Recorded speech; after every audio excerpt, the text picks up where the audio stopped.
പുതിയൊരു എപ്പിസോഡിലേക്ക് എല്ലാ പ്രേക്ഷകർക്കും സ്വാഗതം. അമീബിക് മസ്തിഷ്ക ജ്വരം മൂലം സംസ്ഥാനത്ത് 3 പേർ മരിച്ചു. ഈ സാഹചര്യത്തിൽ ഈ രോഗത്തെക്കുറിച്ച് കൂടുതൽ ബോധവൽക്കരണം ആവശ്യമായിരിക്കുകയാണ്.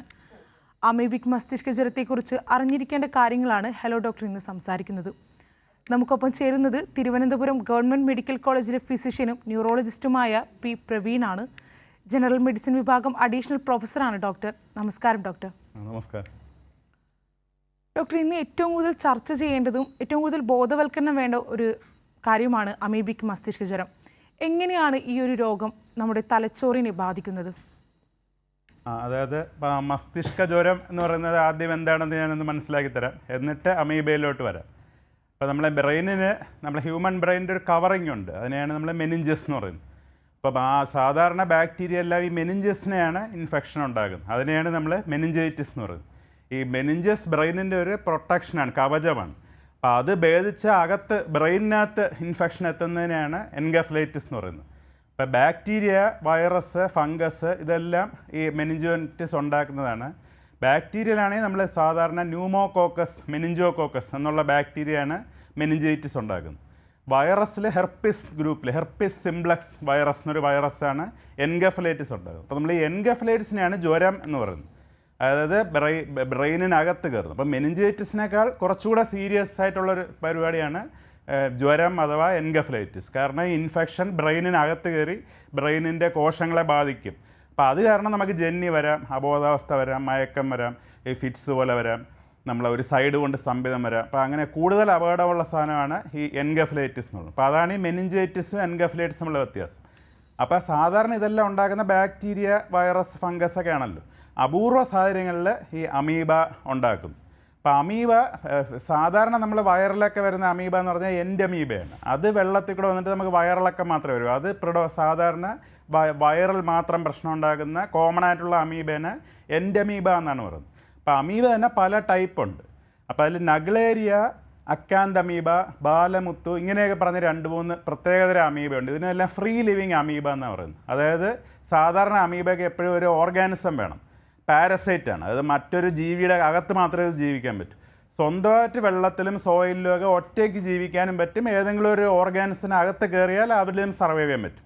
അങ്ങനെയുള്ള ഫ്രീ ലിവിങ് അമീബയാണ് ഈ നഗ്ലേരിയ, അക്കാന്തമീബ, ബാലമുത്ത് ഇങ്ങനെയൊക്കെ പറഞ്ഞ പേരുകളുണ്ട്. ഇപ്പം നഗ്ലേരിയ, ഫൗളേരിയ എന്നുള്ളതാണ് ഏറ്റവും അതിൽ അപകടമുള്ള സാധനം. ആ ഫൗളർ എന്നുള്ളൊരു സയൻറ്റിസ്റ്റാണ് അത് ആദ്യം കണ്ടുപിടിച്ചത്, അതുകൊണ്ടാണ് അതിനെ അങ്ങനെ പേരിട്ട്. അക്കാന്തമീബ എന്ന് പേരിടാൻ കാരണം അക്കാന്തോ എന്ന് പറഞ്ഞാൽ മുള്ള് പോലെ എന്നുള്ള അർത്ഥത്തിൽ. അപ്പോൾ അമീബയുടെ ബോഡിയിൽ നിന്ന് ഇങ്ങനെ ഒരുപാട് സ്പൈൻസ്, അതായത് മുള്ള് പോലെയുള്ള സാധനങ്ങൾ വരും, അതാണ് അക്കാന്തമീബ എന്ന് പേരിട്ട്. ബാലമുത്ത് എന്ന് പറയുന്നത് ഒരു സയൻറ്റിസ്റ്റിൻ്റെ പേര്. അപ്പോൾ അങ്ങനെ 3 ടൈപ്പാണ് ഈ ഫ്രീ ലിവിങ് അമീബ. ഇത് സാധാരണ ഫ്രീ ആയിട്ട് സോയിലും വെള്ളത്തിലുമൊക്കെയാണ് കാണുന്നത്. എന്തെങ്കിലും സാഹചര്യത്തിൽ മനുഷ്യൻ്റെ ദേഹത്തിന് അത് കയറാൻ ഇതിന് അവസരം കിട്ടിയാൽ ആ മനുഷ്യനകത്ത് കയറിയിട്ട് ഇതിന് വളരെ ബ്രെയിനിനകത്ത് കയറാൻ പറ്റും.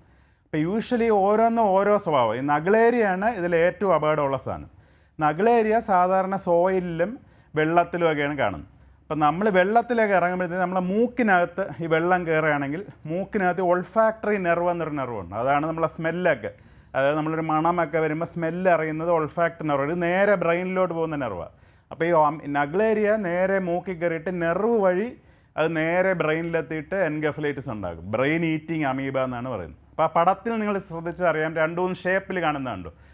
ഒരെണ്ണമാണ് ട്രോഫോസോയിറ്റ് എന്ന് പറയും, പിന്നെ സിസ്റ്റ്, പിന്നെ ഒരു വാല് പോലൊരു സാധനം ഉള്ളതാണ് ഫ്ലജല്ലേറ്റ് ഫോം. ഇങ്ങനെ 3 രീതിയിൽ അതുണ്ട്. അപ്പോൾ സാധാരണ ഇത് സോയിലും വാട്ടറിലും ഒക്കെ ഇരിക്കുമ്പോൾ സിസ്റ്റ് എന്നുള്ള പരുവത്തിലാണ് ഇത് കാണുന്നത്. സിസ്റ്റ് എന്ന് പറഞ്ഞാൽ അത് ഭയങ്കര റെസിസ്റ്റൻ്റ്, അത് 45 ഡിഗ്രി വരെ അതിന് ടെമ്പറേച്ചർ വിസ്റ്റാൻഡ് ചെയ്യാൻ പറ്റും. പിന്നെ സിസ്റ്റിനെ ഇങ്ങനെയൊന്നും ചീത്തയാക്കാൻ പറ്റില്ല. അപ്പോൾ എൻവയോൺമെൻറ്റിലെ ഈ പ്രകൃതിയിലുള്ള അനുകൂല സാഹചര്യം, ദുരൂല സാഹചര്യങ്ങളൊക്കെ അതിജീവിക്കാൻ കഴിവുള്ളതാണ് സിസ്റ്റ്. അപ്പോൾ സിസ്റ്റ് ആയിരിക്കാം ചിലപ്പോൾ വെള്ളത്തിൽ കാണുന്നത്. നമ്മളെ ബോഡിക്ക് അത് കയറിക്കഴിഞ്ഞാൽ ഉടനെ തന്നെ ഇത് ട്രോഫോസൈറ്റായി മാറും. ട്രോഫോസൈറ്റ് അപ്പോൾ ബ്രെയിനിനകത്ത് ആക്റ്റീവായിട്ട് മൾട്ടിപ്ലൈ ചെയ്യും, തലച്ചോറിനകത്ത് പോയിട്ട് ഈ ഡിവൈഡ് ചെയ്ത് മൾട്ടിപ്ലൈ ചെയ്ത് മെനിഞ്ചൈറ്റിസും എൻകഫലൈറ്റിസും ഉണ്ടാക്കുന്നത് ഈ ട്രോഫോസോയിറ്റ് എന്നുള്ള ഫോമാണ്. അപ്പോൾ ഇത് മൂക്കിൽ നിന്നുള്ള ആ നെർവിൽ നിന്ന് നേരെ ബ്രെയിനിൽ കയറിയിട്ട് ബ്രെയിനിൻ്റെ കോശങ്ങളെ ബാധിച്ച് മെനിഞ്ചോ എൻകഫലൈറ്റിസ് എന്നുള്ള അസുഖമാവും. അപ്പോൾ ആരംഭത്തിൽ ഇത് അകത്ത് കയറി, അപ്പം ഒരു കുട്ടിയോ അല്ലെങ്കിൽ ഒരാളോ, ഇത് നല്ല ആരോഗ്യമുള്ളവർക്കും വരാം, നമ്മൾ അസുഖമുള്ള ആളാവണമെന്നില്ല. ഹെൽത്തി ആയിട്ടുള്ള യങ് ചിൽഡ്രനോ അഡൾട്ടോ ഒക്കെ ഇതുപോലെ വെള്ളത്തിലിറങ്ങി ഈ ഓർഗാനിസം നമ്മളെ മൂക്കിൽ കയറി ഇത് വേറെ ബ്രെയിനിൽ പോകാം. അപ്പോൾ നമുക്ക് പ്രീ എക്സിസ്റ്റിംഗ് ഇൽനെസ് വേണം എന്നില്ല. അപ്പോൾ ഇത് വന്നു കഴിഞ്ഞാൽ ആദ്യം നമ്മളെ മൂക്കിലാണ്ട് സ്മെല്ല് നഷ്ടപ്പെട്ടേക്കാം, പനി വരാം, പിന്നെ അങ്ങനെയൊക്കെയാണ് ആരംഭം. അപ്പോൾ ഇനി എനിക്ക് തോന്നുന്നു കൂടുതൽ ചോദ്യങ്ങൾ ചോദിക്കുമ്പോൾ അതനുസരിച്ച് പറയും. ഇപ്പോൾ അത് എങ്ങനെ കയറുന്നു എന്നുള്ളത് മനസ്സിലായി. പിന്നെ ഇത് നഗ്ലേരിയാണ് ഇങ്ങനെ കയറുന്നത്. വേറെ 2 ടൈപ്പ് ഉണ്ടെന്ന് പറഞ്ഞല്ലോ, അക്കാന്തമീബയും നമ്മളെ ബാലമുത്തെ, അത് രണ്ടുമാണെങ്കിൽ സ്കിൻ വഴിയും കയറാം. അത് സാധാരണ സ്കിൻ വഴി കയറാം. പിന്നെ അത് ഇൻഹേൽ ചെയ്യാം, നമ്മൾ ഈ എയറോസോൾ എന്ന് പറയും. ഈ പാർട്ടിക്കിൾസൊക്കെ സസ്പെൻഡ് ആയിട്ട് എയറിൽ നിൽക്കുന്നതിനാണ് എയറോസോൾ എന്ന് പറയുന്നത്. എയറോസോൾ ചിലപ്പോൾ അതിൻ്റെ സിസ്റ്റ് കാണും, അത് നമ്മൾ ഇൻഹേൽ ചെയ്ത് ലങ്സിൽ പോകും. അപ്പോൾ ശ്വാസകോശത്തിനകത്ത് കയറും. ശ്വാസകോശത്തിനകത്തുള്ള ബ്ലഡ് വെസലിൽ നിന്നും അത് ബ്രെയിനിൽ പോകും. അപ്പോൾ 3 രീതിയിൽ ഇത് കയറും. നഗ്ലേരിയ എന്നുള്ള മെയിൻ സാധനം മൂക്കിൽ കൂടെയാണ് കയറുന്നത്. മറ്റേ അക്കാന്തമീബ എല്ലാം എയറോസോൾ വഴി ലങ്സിൽ പോയിട്ട് ലങ്സിൽ നിന്ന് ബ്ലഡ് വഴി ബ്രെയിനിലെത്തും. സാധാരണ നമ്മൾ കാണുന്ന അമീബിയാസിസ് എന്നുള്ള അസുഖം എൻഡമീബയാണ്. അത് വയറിനകത്ത് മാത്രം ബാധിച്ച് ഈ വയറിളക്കം മാത്രം വരുന്നൊരു ടൈപ്പാണ് ആ എൻഡമീബ. അപ്പോൾ അതിൽ നിന്നും വ്യത്യസ്തമായിട്ടുള്ളതാണ് ഈ നഗ്ലേരിയയും അക്കാന്തമീബയും. പിന്നെ കണ്ണിനും ബാധിക്കാം, കണ്ണ് വഴിയും ഇത് കയറാം. ഇപ്പോൾ ഡോക്ടർ പറഞ്ഞു വ്യത്യസ്ത രീതിയിലാണ് ഇത് ബാധിക്കുന്നത് എന്ന്. മലിനജലത്തിലൂടെ മാത്രമാണോ ഈ അസുഖം പടരുന്നത്? അപ്പോൾ ജലത്തിലൂടെ പടരുമ്പോൾ ഇതിൻ്റെ സാധ്യത എത്രത്തോളമാണ്? ഇതിന് വ്യാപന സാധ്യത എത്രത്തോളമാണ്? അപ്പോൾ നേരത്തെ പറഞ്ഞല്ലോ, നമ്മൾ ആ സിസ്റ്റിന് തെർമോഫിലിക് എന്നാണ് പറയുന്നത്. അതായത് ടെമ്പറേച്ചർ 45 ഡിഗ്രി വരെ ഉള്ള, അപ്പോൾ ഈ വാം വാട്ടർ ലേക്സ് എന്നൊക്കെയാണ് അവർ പറയുന്നത്. കുറച്ച് വാമായിട്ടുള്ള ഈ ട്രോപ്പിക്കൽ കൺട്രീസിലൊക്കെ ഉള്ള വാം വാട്ടറുള്ള ലേക്സ്, തടാകങ്ങൾ, സ്ട്രീംസ്, അങ്ങനെയൊക്കെയുള്ള ഫ്രഷ് വാട്ടറിലും ഇത് കാണാം. അപ്പം മലിനജലം തന്നെ വേണമെന്നില്ല. മാത്രമല്ല ഇത് ആദ്യം കണ്ടുപിടിച്ചത് ഓസ്ട്രേലിയയിലാണ്. അപ്പോൾ അവിടെ അത് സാധാരണ വെള്ളത്തിൽ നിന്നാണ് വന്നത്. അതേപോലെ അമേരിക്കയിലും 2002 മറ്റേ അമേരിക്കയിലെ ഏതൊരു സിറ്റിയിൽ ഇതുപോലൊരു ഔട്ട് ബ്രേക്ക് ഉണ്ടായി. അപ്പോൾ അവരത് പഠനം നടത്തിയപ്പോൾ അവിടുത്തെ ടാപ്പ് വാട്ടർ സപ്ലൈ നിന്നാണ് ഇത് വന്നിരിക്കുന്നത്. അപ്പോൾ അതെന്താണെന്ന് വെച്ചാൽ അന്ന് അത്ര ശുചീകരണ നടപടിയൊന്നും അത്ര നല്ല രീതിയിൽ ഇല്ലാത്തിരുന്ന സമയത്ത് അവർ കിണറിലുള്ള വെള്ളം ആണ് ടാപ്പ് വാട്ടറിന് ഉപയോഗിച്ചിരുന്നത്. അപ്പോൾ ആ പർട്ടിക്കുലർ വെല്ലിൽ നിന്ന് ബോർവെല്ലിൽ നിന്നുള്ള സപ്ലൈ ഉള്ള 2-3 കുട്ടികൾക്കാണ് അന്ന് വന്നിരുന്നത്. അപ്പോൾ മലിനജലം തന്നെ ആവണം എന്നില്ല. നമ്മൾ പ്രോപ്പറായിട്ട് ക്ലോറിനേറ്റ് ചെയ്യാത്തതോ അല്ലെങ്കിൽ പ്രോപ്പറായിട്ട് ചൂടാക്കി തിളപ്പിക്കാത്തതോ ആയിട്ടുള്ള ശുദ്ധജലം മതി. ഇന്ത്യയിൽ ആദ്യമായിട്ട് ഈ കേസ് റിപ്പോർട്ട് ചെയ്ത് സീവേജ്, ഈ മലിനജലത്തിൽ നിന്നായിരുന്നു. പിന്നെ കേരളത്തിലേക്ക് ഈയിടയ്ക്ക് വന്ന കേസ് ഈ കുളങ്ങൾ, അങ്ങനെ ഈ മറ്റേ ഈ കെട്ടിക്കിടക്കുന്ന വെള്ളം, അത്ര ഫ്ലോ ഇല്ലാത്ത വെള്ളം, അപ്പോൾ കുറച്ച് അങ്ങനെയുള്ള സ്ഥലത്താണ് ഇത് വരുന്നത്. ഈ സ്വിമ്മിംഗ് പൂൾ പോലത്തെ സ്ഥലത്തും ക്ലീൻ അല്ലാത്ത സാഹചര്യമാണെങ്കിൽ ഇത് വരാം. അതായത് പൂളൊന്നും നല്ല വൃത്തിയായിട്ട് മെയിൻ്റനൻസ് ചെയ്തിട്ടില്ല, അഡിക്വേറ്റ് ക്ലോറിനേഷൻ ഇല്ല, കെട്ടിക്കിടക്കുന്ന വെള്ളമാണ്, അങ്ങനെയൊക്കെ ആണെങ്കിൽ ഈ അമീബയ്ക്ക് ഗ്രോത്ത് ചെയ്യാം. റെഗുലറായിട്ട് ക്ലീൻ ചെയ്യുന്ന പൂളാണെങ്കിൽ കുഴപ്പമില്ല. അപ്പം മലിനജലം തന്നെ ആവണമെന്നില്ല.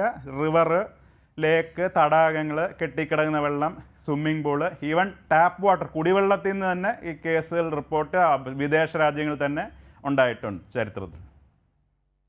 ഇപ്പോൾ ഡോക്ടർ പറഞ്ഞു മലിനജലത്തിലൂടെ അല്ലാതെയും നമുക്ക് കുളത്തിലൂടെയോ അല്ലെങ്കിൽ നമ്മൾ ടാപ്പ് വഴിയുള്ള വെള്ളത്തിലൂടെയൊക്കെ നമുക്ക് ഈ അസുഖം വരാം. അപ്പോൾ നമ്മൾ എടുക്കേണ്ട മുൻകരുതലുകൾ എന്തൊക്കെയായിരിക്കും? നമ്മൾ എന്തൊക്കെ മുൻകരുതലുകൾ എടുക്കേണ്ടി വരും? മുൻകരുതൽ അപ്പം നമ്മൾ ഈ തടാകത്തിലേക്ക് ഇറങ്ങുമ്പോൾ ഈ കെട്ടിക്കിടക്കുന്ന വെള്ളമാണോ, പൂള് ഒക്കെ ഇറങ്ങുമ്പോൾ അത് മെയിൻ്റനൻസ് ഉള്ളതാണോ, ഡെയിലി ക്ലീൻ ചെയ്യുന്നതാണോ, പിന്നെ കുട്ടികളൊക്കെ ഈ വെള്ളത്തിൽ കുറച്ച് ചെളിവെള്ളം പോലെയൊക്കെയുള്ള ഈ തടാകത്തിലേക്ക് ഇറങ്ങുമ്പോഴത്തേക്ക് ആ വെള്ളമൊക്കെ അവിടെ ഒരുപാട് കെട്ടിക്കിടക്കുന്ന വെള്ളമാണെങ്കിൽ അത് മൂക്കിനകത്ത് കയറാൻ നോക്കുക. അതായത് നമ്മൾ ദേഹത്ത് കുളിക്കുന്ന കുഴപ്പമില്ല, ഒരുപാട് മുങ്ങിക്കുളിച്ച് മൂക്കിനകത്തൊക്കെ വെള്ളം കയറിയാൽ ഇത് അപകടമാണ്. ലങ്സിനകത്ത് കയറിയാലും പ്രശ്നമാണ്. പിന്നെ സ്കിന്നിൽ മുറിവുള്ള സമയത്ത് നമ്മളെ കണ്ണ് വഴിയും കയറാം. ഈ അക്കാന്തമീബ ഐസിനെയും ബാധിക്കാം. അപ്പോൾ ഇത് പ്രധാനമായിട്ട് ഇത് കയറുന്ന മൂക്ക്, കണ്ണ്, പിന്നെ സ്കിന്ന്. അപ്പോൾ സ്കിന്നിൽ മുറിവുകളുണ്ടെങ്കിലാണ് പ്രശ്നം. അപ്പോൾ മുറിവുള്ള സ്കിന്ന്, അതേപോലെ കണ്ണ്, മൂക്ക്, ഇതൊക്കെ വെള്ളത്തിനകത്ത് മുങ്ങിയാൽ മറ്റേ അത്ര നല്ല പ്രോപ്പർലി മെയിൻറ്റെയിൻഡ് അല്ലാത്ത പൂളാണെങ്കിൽ അല്ലെങ്കിൽ തടാകമൊക്കെ ആണെങ്കിൽ, പിന്നെ വെള്ളത്തിന് ഈ സോയിലും മണ്ണിലും ഇത് കാണും എന്നാണ് പറയുന്നത്. അതുകൊണ്ട് നമ്മൾ വെള്ളത്തിൽ കയറുമ്പോൾ മണ്ണ് ഒരുപാട് കലക്കാൻ പാടില്ല എന്ന് പറയുന്നത്. ഒരുപാട് വെള്ളം കലക്കി അങ്ങനെയൊക്കെ ചെയ്ത്, പിന്നെ കുടിക്കുന്ന വെള്ളം ടാപ്പ് വാട്ടറൊക്കെ ആണെങ്കിൽ നല്ല ചൂടാക്കി കുടിക്കുകയൊക്കെ ആണെങ്കിലും ചൂടാക്കി തിളപ്പിച്ച് കുടിക്കുക. കുളിക്കാൻ നേരത്ത് നമുക്ക് അങ്ങനെ പറ്റണം എന്നില്ല. കുടിക്കുന്ന സമയത്ത് ചൂടാക്കി വെള്ളം, കാരണം 45 ഡിഗ്രി വരെയാണ് ആ സിസ്റ്റ് ജീവിക്കുന്നത്. 100 ഡിഗ്രി ബോയിലിംഗ് വാട്ടറിൽ ആ സിസ്റ്റ് എല്ലാം നശിച്ചു പോകും. അപ്പോൾ ഇങ്ങനെയുള്ള കാര്യങ്ങളാണ് ശ്രദ്ധിക്കേണ്ടത്. പിന്നെ ഇതുള്ള ഏരിയയിൽ ഒരു കേസ് വന്നിട്ടുണ്ടെങ്കിൽ ആ പർട്ടിക്കുലർ ആ കുളത്തിൽ ഒരു കുട്ടി കുളിച്ചു എന്ന് പറഞ്ഞാൽ ആ കുളം നമ്മൾ പിന്നെ ശുദ്ധീകരിക്കുക, അവിടെ പിന്നെ എല്ലാവരും ശ്രദ്ധിക്കുക, അത് വൃത്തിയാക്കാനുള്ള ഏർപ്പാട് ചെയ്യുക. ഇങ്ങനെയുള്ള കാര്യങ്ങളൊക്കെയാണ് നമ്മൾ വരാതിരിക്കാൻ ശ്രദ്ധിക്കാൻ പറ്റുന്നത്. മനസ്സിലായി ഡോക്ടർ. അതേപോലെ തന്നെ ഈ മറ്റു രോഗത്തിൽ നിന്ന് ഇതിൻ്റെ ലക്ഷണങ്ങൾ എന്തൊക്കെയാണ്? മറ്റു രോഗങ്ങളിൽ നിന്ന് എത്ര വ്യത്യസ്തമായിട്ടാണ് ഈ രോഗത്തിൻ്റെ ലക്ഷണങ്ങൾ കാണിക്കുന്നത്? അതായത് ഞാൻ പറഞ്ഞല്ലോ, നമ്മൾ 2 ടൈപ്പ് ബ്രെയിനിനെ ബാധിക്കുന്ന ഇൻഫെക്ഷൻസ് 2 ടൈപ്പാണ്, മെനിഞ്ചൈറ്റിസും എൻകഫലൈറ്റിസും. അതിൽ എൻകഫലൈറ്റിസ് ആണ് ജ്വരം എന്ന് പറയുന്നത്. ഈ സാധാരണ മെനിഞ്ചൈറ്റിസ് എന്ന് പറഞ്ഞാൽ ബ്രെയിനിൻ്റെ കവറിങ്ങിനെ മാത്രമേ ബാധിക്കുന്നുള്ളൂ. അതിലാണെങ്കിൽ പനി, കടുത്ത തലവേദന, ഛർദിൽ, പിന്നെ നെക്ക് സ്റ്റിഫ്നെസ് തുടങ്ങി, കഴുത്തിങ്ങനെ അനക്കാൻ പറ്റൂല, നല്ല സ്റ്റിഫായിട്ടിരിക്കും. ഇത്രയാണ്. എന്നാൽ ജ്വരം എന്ന് പറഞ്ഞാൽ അങ്ങനെയല്ല, ബ്രെയിനിനെ ബാധിച്ചു, അപ്പോൾ എൻകഫലൈറ്റിസ് ആണ്. അപ്പോൾ അതിൻ്റെ ഭാഗമായിട്ട് നമുക്ക് സ്ട്രോക്ക് വരാം. ബ്രെയിനിനകത്ത് ചില ലീഷൻസ് ഒക്കെ ഒരു സൈഡിലുണ്ടെങ്കിൽ ചിലപ്പോൾ ഒരു വശം കൊണ്ട് തളർന്നു പോകാം, അല്ലെങ്കിൽ ജന്നി വരാം, അപസ്മാരം വരാം, ആൾ പിച്ചുമ്പോഴൊക്കെ പറഞ്ഞാൽ അബോധാവസ്ഥയിലോട്ട് പോകാം. ഈ ഡെലീരിയം എന്ന് പറയും, ഓൾട്ടേർഡ് സെൻസ് പറയും, അത് പരിസരബോധം നഷ്ടപ്പെട്ടുള്ള രീതിയിൽ സംസാരം. അപ്പോൾ സാധാരണ ഒരു മെനിഞ്ചൈറ്റിസ് ആണെങ്കിൽ പനി, തലവേദന, ഛർദിലൊക്കെ കാണൂ, ബാക്ടീരിയൽ മെനിഞ്ചൈറ്റിസ്. വൈറലൊക്കെ ആണെങ്കിൽ ഈ പറഞ്ഞ പോലെ സീഷർ വരാം. അപ്പം ശരിക്കും പറഞ്ഞാൽ ഈ വൈറൽ ജ്വരം ബാക്ടീരിയൽ മെനിഞ്ചൈറ്റിസിനെ ട്രീറ്റ് ചെയ്തില്ലെങ്കിൽ അത് എൻകഫലൈറ്റിസായി മാറാം. ഇപ്പം ന്യൂമോകോക്കൽ മെനിഞ്ചൈറ്റിസ് വന്ന ഒരാൾ പ്രോപ്പറായി ട്രീറ്റ് ചെയ്തില്ലെങ്കിൽ അത് ബ്രെയിനിനെ ബാധിക്കാം, അപ്പോൾ അത് ജ്വരമാവും. ഈ എല്ലാ ജ്വരത്തിനും ലക്ഷണങ്ങൾ സെയിമാണ്. അതായത് നമ്മൾ ഈ ജന്നി വരിക, ഒരു സൈഡ് കൊണ്ട് തളരുക, അബോധാവസ്ഥയാവുക, പിച്ചുമ്പയും പറയുക, ആൾ കോമയിൽ പോവുക. പിന്നെ ഇതിൻ്റെ ഒരു പ്രത്യേകത, മൂക്ക് വഴി കയറുന്നതുകൊണ്ട് തുടക്കത്തിലെ ഒരു 2 ഡേയ്സിനും 2 വീക്സിനും ഇടയ്ക്കാണ് ഈ അസുഖം വരുന്നത്. അതായത് നമ്മൾ എക്സ്പോഷർ ആയിക്കഴിഞ്ഞാൽ 2 ദിവസം മുതൽ 2 ആഴ്ചക്കകത്താണ് ഈ സംഭവങ്ങൾ നടക്കുന്നത്. അപ്പോൾ ആദ്യത്തെ ലക്ഷണം എന്നുള്ളത് മറ്റ് മെനിഞ്ചൈറ്റിസിന് വ്യത്യസ്തമായിട്ട് നമുക്ക് അറിയുന്നുള്ളത്, ഈ മൂക്ക് വഴി കയറുന്നതുകൊണ്ട് ചെറിയ മണം പോവുകയും മൂക്കിൽ നല്ല സിംറ്റംസ് വരികയും പിന്നെ പനിയായിട്ട് തുടക്കം. ബാക്കി മെനിഞ്ചൈറ്റിസ് ആയി കഴിഞ്ഞാൽ ബാക്ടീരിയ, വൈറസ് എല്ലാം ഒരേപോലെ ഇരിക്കും. അത് തമ്മിൽ തിരിച്ചറിയാൻ നമ്മൾ MRI സ്കാൻ, പിന്നെ ടെസ്റ്റുകളാണ്. അത് നമുക്ക് MRI സ്കാനൊക്കെ എടുക്കുമ്പോൾ ബ്രെയിനിൽ ലീഷൻസ് കാണാൻ പറ്റും. പിന്നെ നട്ടല്ലി കുത്തുള്ള ടെസ്റ്റാണ് പ്രധാനമായിട്ട് ഡയഗ്നോസിന് ഉപയോഗിക്കുന്നത്. നട്ടല്ലി കുത്തുന്ന ടെസ്റ്റിൽ നമുക്ക് എല്ലാ ടൈപ്പ് മെനിഞ്ചൈറ്റിസ്, അത് ബ്രെയിനിനെ ബാധിക്കുന്ന എല്ലാ ടൈപ്പ് മെനിഞ്ചൈറ്റിസ് ജ്വരത്തിലേക്ക് നട്ടല്ലിൽ നിന്നും നമ്മളൊരു സാമ്പിൾ എടുത്ത് പരിശോധിച്ച് കഴിഞ്ഞാൽ ആ സാമ്പിളിൽ ഈ WBCs കൂടുതലായിരിക്കും, അതിൻ്റെ പ്രോട്ടീൻ കണ്ടൻറ്റും കൂടുതലായിരിക്കും. നോർമലി നട്ടല്ലിൽ നിന്നുള്ള ഫ്ലൂയിഡ് ക്ലിയർ ആയിരിക്കും, അതിൽ WBC പാടില്ല. ഈ WBC എന്ന് പറഞ്ഞാൽ നമ്മൾ വൈറ്റ് ബ്ലഡ് സെൽ. അപ്പോൾ ഒരുപാട് WBCs ഈ നട്ടല്ലിൽ നിന്ന് ഊത്തുന്ന വെള്ളം, CSF എന്ന് പറയും, സെറിബ്രോസ്പൈനൽ ഫ്ലൂയിഡ്, അതിൽ ഒരുപാട് WBC കൂടുകയും പ്രോട്ടീൻ്റെ അളവ് കൂടുകയും ചെയ്യുമ്പോഴത്തേക്ക് അത് ബാക്ടീരിയയിലും വരാം, വൈറസിലും വരാം. അപ്പോൾ ബാക്ടീരിയ ആണോ വൈറസ് ആണോ അതോ നമ്മളെ ഇതാണോ എന്ന് തിരിച്ചറിയണമെങ്കിൽ നമുക്ക് ഈ ബാക്ടീരിയ ആണെങ്കിൽ ഗ്രാം സ്റ്റെയിന്, കൾച്ചർ എന്നൊക്കെ പറഞ്ഞ് ബാക്ടീരിയനെ മനസ്സിലാക്കാനുള്ള മാർഗ്ഗങ്ങളുണ്ട്. ഇപ്പോൾ ഈ കേസിൽ സാധാരണ ചെയ്യുന്ന ഗ്രാം സ്റ്റെയിന്, കൾച്ചറെല്ലാം നെഗറ്റീവ് ആയിരിക്കും. സാധാരണ ഉള്ള ബാക്ടീരിയൽ മെനിഞ്ചൈറ്റിസിൽ എപ്പോഴും ഗ്രാം സ്റ്റെയിനോ കൾച്ചറോ ഒക്കെ ചെയ്യുമ്പോൾ ബാക്ടീരിയ കിട്ടും. അപ്പോൾ ഇതിനകത്ത് അങ്ങനെ ബാക്ടീരിയ കിട്ടണമെന്നില്ല. അപ്പോൾ അങ്ങനെ കൾച്ചർ നെഗറ്റീവ് ആവുകയും ബാക്ടീരിയ കിട്ടാതാവുകയും ചെയ്യുന്ന സാഹചര്യത്തിൽ നമ്മൾ ഇതുപോലെ കുട്ടി കുളത്തിൽ കുളിച്ചു എന്നൊക്കെയുള്ള ഹിസ്റ്ററി ഉള്ള കേസിൽ ഇതുപോലെ അസുഖം കൂടി വരുമ്പോൾ നമ്മളൊരു സംശയത്തിൻ്റെ പേരിൽ നമുക്ക് PCR എന്നൊരു ടെസ്റ്റ് ചെയ്യാം, പോളിമറൈസ് ചെയിൻ റിയാക്ഷൻ. അത് ഈ അമീബയുടെ DNA ടെസ്റ്റ് ചെയ്ത് നോക്കുന്നത്. അപ്പോൾ ആ ഓർഗാനിസം അവിടെ ഉണ്ടെങ്കിൽ അതിൻ്റെ DNA കണ്ടുപിടിക്കുന്ന ടെസ്റ്റാണ് ഈ PCR. ഈ PCR ഓരോന്നിനും പ്രത്യേകം. വൈറസിനാണെങ്കിൽ ഹെർപ്പിസ് ആണ് സംശയിക്കുന്നത്, ഹെർപ്പിസ് PCR ചെയ്യണം.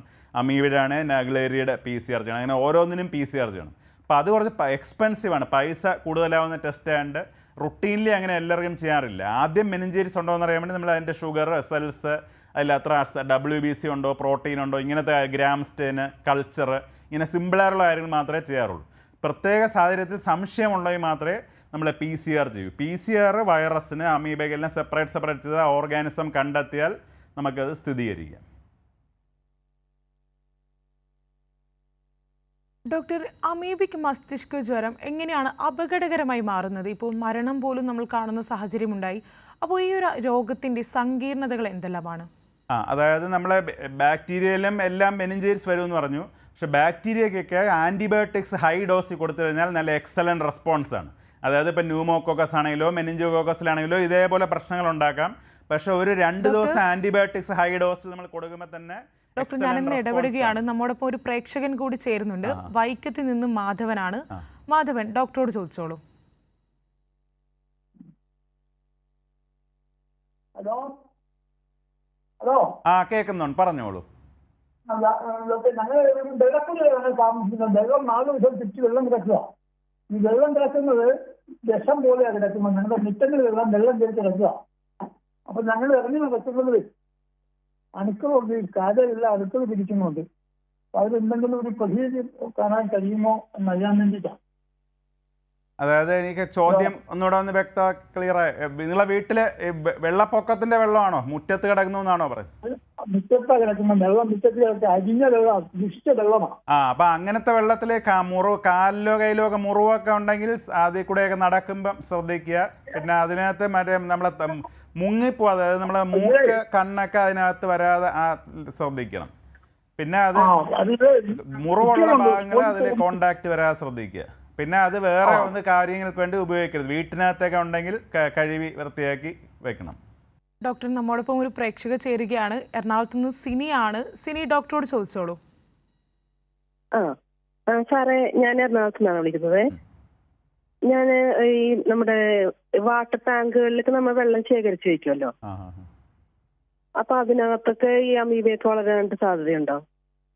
വാട്ടർ ടാങ്ക്, അതാണ് പറഞ്ഞത്. വാട്ടർ ടാങ്കിലെല്ലാം വെള്ളം, സോയില് ഇങ്ങനെയുള്ളതാണ് ഈ അമീബ, ഫ്രീ ലിവിങ് അമീബ എന്ന് നമ്മൾ പറഞ്ഞല്ലോ. അപ്പോൾ അത് പ്രധാനമായിട്ട് താമസിക്കുന്നത് വെള്ളത്തിലും സോയിലിലും ഒക്കെയാണ്. അപ്പോൾ വെള്ളം 45 ഡിഗ്രി വരെയുള്ള വെള്ളത്തിൽ അതിൻ്റെ സിസ്റ്റിനെല്ലാം ജീവിക്കാൻ പറ്റും. അപ്പോൾ തിളപ്പിച്ചാറ്റിയ വെള്ളം ഉണ്ടെങ്കിൽ മാത്രമേ അത് നശിച്ചു പോകുന്നുള്ളൂ. 45 ഡിഗ്രി 50 ഡിഗ്രി വരെയുള്ള വെള്ളത്തിൽ അമീബ ക്ലീൻ വെള്ളമാണെങ്കിലും അത് സർവൈവ് ചെയ്യാം. അതുകൊണ്ടാണ് നമ്മൾ വെള്ളമൊക്കെ എപ്പോഴും തിളപ്പിച്ച് കുടിക്കണം എന്ന് പറയുന്നത്.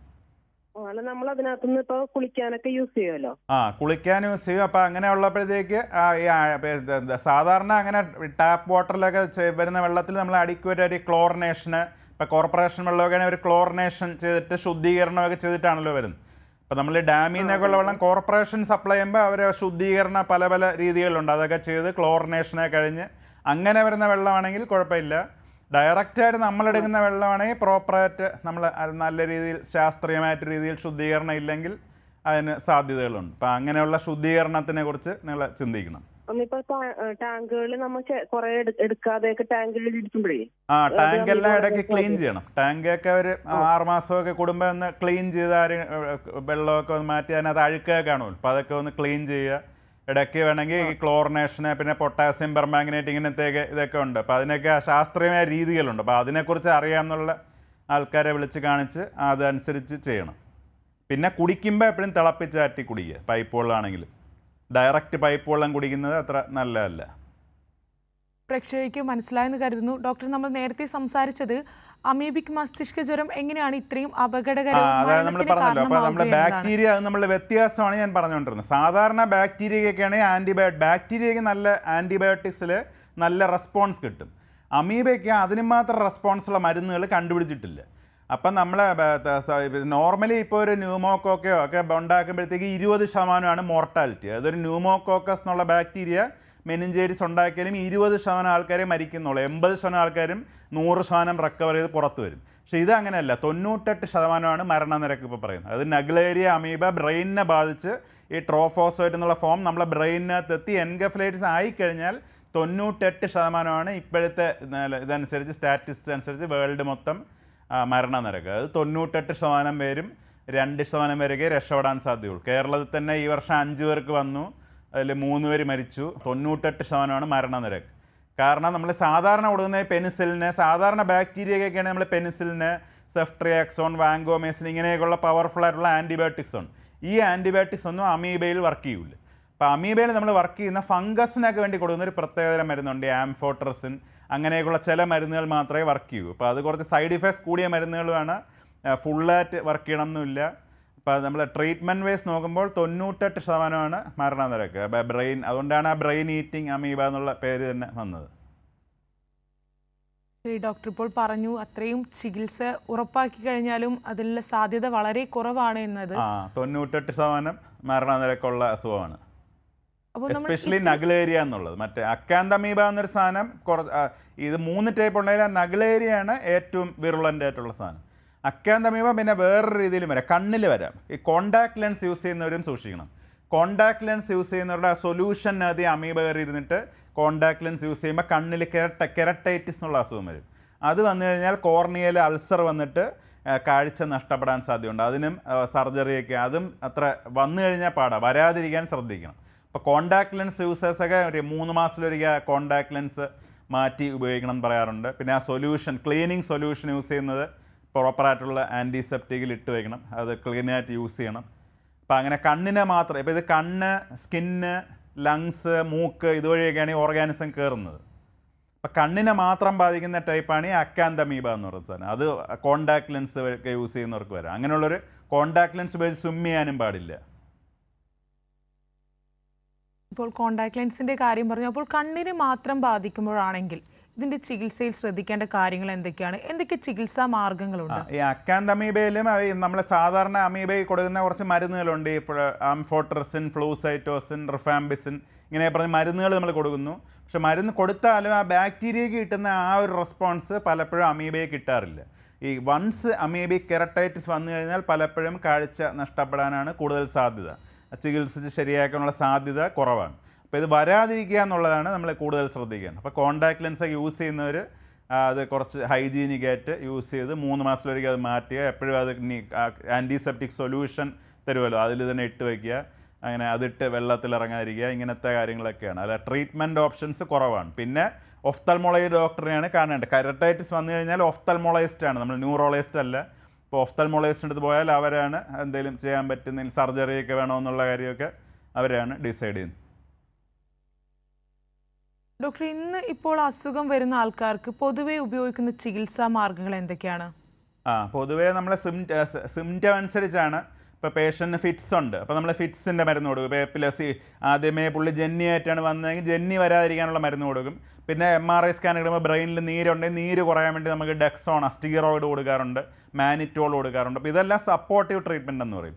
പിന്നെ പേഷ്യൻ്റ് ഒരുപാട് കോമയിലാണ്, റെസ്പിറേറ്ററി ഫെയിലിയറൊക്കെ ആണെങ്കിൽ ചിലപ്പോൾ വെന്റിലേറ്റർ, ഇപ്പോൾ തന്നെ അസുഖം ബാധിച്ച് 2 പേര് വെന്റിലേറ്ററിലാണെന്ന് കേട്ടു. കാരണം ബ്രെയിനിൽ ഒത്തിരി ജ്വരം വന്നിട്ട് ബ്രെയിനിൽ മെഡുല എന്നൊക്കെ പറഞ്ഞ പ്രധാന അവയവങ്ങൾ ഡാമേജ് ആയി കഴിഞ്ഞാൽ ശ്വാസകോശ റെസ്പിറേറ്ററി സെൻ്ററൊക്കെ അവിടെയാണല്ലോ. അപ്പോൾ നമ്മളെ ശ്വാസകോശം നിലയ്ക്കും. അപ്പം നമുക്ക് വെന്റിലേറ്റർ വേണ്ടി വരും. അപ്പോൾ പേഷ്യൻ്റ് സ്റ്റീറോയിഡ്സ്, വെന്റിലേറ്റർ, ഇങ്ങനെയുള്ള ജെന്നി വരായിരിക്കുള്ള മരുന്ന്, ഇങ്ങനെയുള്ളതൊക്കെ ICUവിൽ കൊണ്ടുവേണ്ടി വരും. അല്ലാതെ സ്പെസിഫിക്കായിട്ട് കൊടുക്കാൻ പറ്റുന്ന മരുന്നെന്ന് പറഞ്ഞാൽ ഈ ആംഫോട്രസിൻ എന്ന് പറയുന്നൊരു മരുന്നുണ്ട്. അത് ശരിക്കും ഫംഗൽ മെനിഞ്ചൈറ്റിസിനെ കൊടുക്കുന്നതാണ്.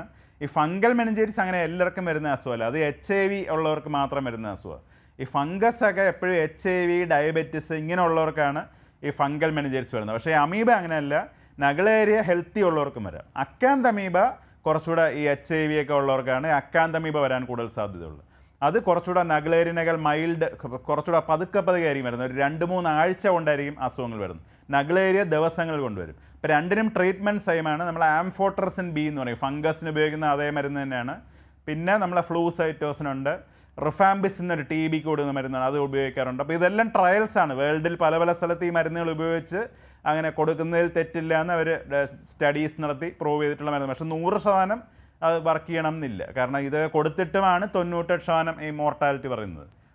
പിന്നെ മിൽട്ടിഫോസിൻ എന്നൊരു മരുന്ന് ഇപ്പോൾ പുതുതായിട്ട് അമേരിക്കയിലേക്ക് ഇറങ്ങിയിട്ടുണ്ട്. US അത് എല്ലാവർക്കും കൊടുക്കാൻ അപ്രൂവ് ആയിട്ടുണ്ട്. അപ്പോൾ അത് ഇവിടെ നമ്മുടെ നാട്ടിൽ വന്നതായിട്ട് എനിക്ക് അറിവില്ല. ഇവിടെ ഇപ്പോഴും ആംഫോട്രസിൻ, ഡെക്സോണ, പിന്നെ ഈ ജെന്നിക്കുള്ള മരുന്നുകൾ, വെന്റിലേറ്ററി സപ്പോർട്ട്, പിന്നെ ബേസിക് ലൈഫ് സപ്പോർട്ട്, ഇങ്ങനെയുള്ള കാര്യങ്ങളൊക്കെയാണ് ചെയ്യുന്നത്. മനസ്സിലായി ഡോക്ടർ. ഡോക്ടർ ഹലോ ഡോക്ടറിൻ്റെ ഇന്നത്തെ എപ്പിസോഡ് ഇവിടെ പൂർണ്ണമാവുകയാണ്. നമസ്കാരം. നമ്മളിന്ന് സംസാരിച്ചത് അമീബിക് മസ്തിഷ്ക ജ്വരത്തെ പറ്റിയുള്ള ബോധവൽക്കരണത്തെക്കുറിച്ചായിരുന്നു. നമ്മളോട് ഇന്ന് സംസാരിക്കാൻ ഒപ്പം ചേർന്നത് തിരുവനന്തപുരം മെഡിക്കൽ കോളേജിലെ ഡോക്ടറാണ്. നന്ദി ഡോക്ടർ. താങ്ക്സ്. ഹലോ ഡോക്ടറിൻ്റെ സമയം പൂർണ്ണമാവുകയാണ്. നമസ്കാരം.